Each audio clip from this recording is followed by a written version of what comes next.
Pasca berakhirnya Perang Dunia Kedua, membawa banyak perubahan pada semua aspek kehidupan masyarakat. Tetapi Amerika Serikat adalah salah satu negara yang memenangkan Perang Dunia II, dan banyak investor berpengaruh, yang tampaknya mendukung untuk membangun negara-negara yang rusak akibat Perang Dunia Kedua. Amerika masih menjadi negara adidaya, yang paling terlihat di dunia sampai saat ini. Namun beberapa negara lain justru memiliki modal dan strategi untuk menjadi negara sebesar Amerika. Mata-mata TV telah merangkum negara-negara yang diprediksi akan menjadi negara adidayan di masa depan.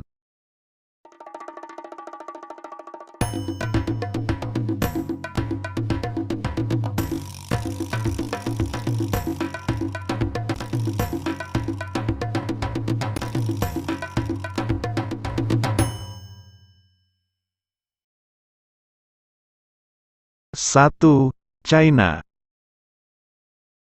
Napoleon Bonaparte pernah berkata, bahwa Cina adalah raksasa yang sedang tidur. Ketika dunia sudah mulai bergantung pada produk China, China menjadi pusat manufaktur dunia dan kandidat untuk kebangkitan menjadi negara adidaya.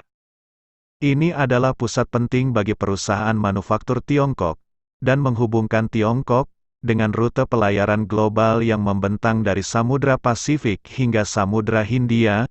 Ini akan memberi China kendali atas jalur pelayaran utama yang merupakan sumber kehidupan ekonomi global. 2. Brazil. Jika Brazil mampu melangkah dengan tepat, bersama sekutunya China dan Rusia, Brazil bisa maju menjadi salah satu negara yang terkuat di bidang ekonomi. Brazil diprediksi akan meningkat hingga $10 triliun dalam 40 tahun ke depan, jauh di depan Jepang dan Jerman. Brazil juga memiliki simpanan sumber daya alam yang sangat besar, serta populasi yang hampir sama dengan keseluruhan negara di Amerika Selatan. Dengan memperhitungkan semua tanda ini, maka jelaslah bahwa Brazil bisa menjadi negara yang memimpin di Amerika Selatan dengan menjalin hubungan yang erat dengan negara kecil di sekitarnya. 3. Rusia. Sudah lama diketahui bahwa Rusia memiliki ambisi besar untuk menjadi negara terkuat di dunia, dengan mengekspor gas alam ke negara-negara Eropa dan mencaplok atau menganeksasi Crimea. Rusia adalah negara yang tidak bisa dianggap remeh. Militer Rusia mungkin termasuk yang terbaik di dunia, tetapi harus menghadapi populasi yang menurun dan meningkatkan ekonominya, jika ingin bertahan di tahun-tahun mendatang. Meskipun demikian, Presiden Vladimir Putin telah menjalin hubungan yang kuat dengan China. Rusia juga termasuk negara-negara BRICS yang terdiri dari Brazil, Rusia, India, China, dan Afrika Selatan. Bersama dengan sekutu baru ini, Rusia membentuk sistem sosial ekonomi yang baru dan kuat dengan nama New Development Bank. NDB. Sekutu BRICS menguasai lebih dari 3 miliar orang, atau sekitar 40% populasi dunia. Mereka juga menguasai lebih dari 1/4 luas daratan dunia. NDB akan mampu membangun dan membantu kekuatan dunia ketiga sebagai mitra Rusia dan kebangkitan Cina. 4. India.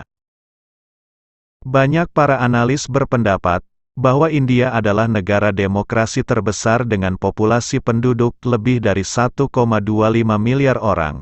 Kemungkinan ini akan menjadi kekuatan dominan di Samudra Hindia dalam waktu dekat. India memiliki militer terbesar ketiga, angkatan laut yang berkembang, dan sekarang memiliki lebih banyak kapal induk daripada Kerajaan Inggris. Semua pencapaian besar ini dibiayai oleh ekonomi yang sedang booming, yang bahkan mampu bersaing berkat tenaga kerja mudanya. Namun demikian, India memiliki banyak hal yang harus diselesaikan, seperti kemiskinan, tingkat buta huruf yang tinggi, masalah korupsi, dan masalah geopolitik seperti ancaman nuklir dari Pakistan di barat dan kekuatan China yang tumbuh di Laut China Selatan. India sangat membutuhkan seorang pemimpin yang kuat untuk memecahkan masalah internal yang mereka hadapi, sehingga mereka dapat berkembang di luar India. 5. Indonesia. Indonesia merupakan negara yang strategis di wilayah Asia Tenggara.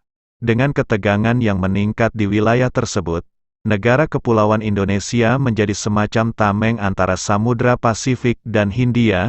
Hal ini membuat Indonesia menjadi negara pembatas yang kuat antara dua wilayah besar di dunia. Semua negara superpower saat ini menyadari bahwa Indonesia berada di posisi yang strategis, dan banyak negara berniat untuk menjalin hubungan kerjasama dan melakukan investasi besar-besaran. Sementara itu, kekuatan militer Indonesia juga telah meningkat secara signifikan. Karena telah sering menghadapi dengan upaya pemberontakan, Indonesia memiliki pasukan unit khusus paling efektif di dunia. Selain itu, pemerintah Indonesia juga telah memiliki pesawat jet dan meningkatkan jumlah armada lautnya hingga 200 buah kapal.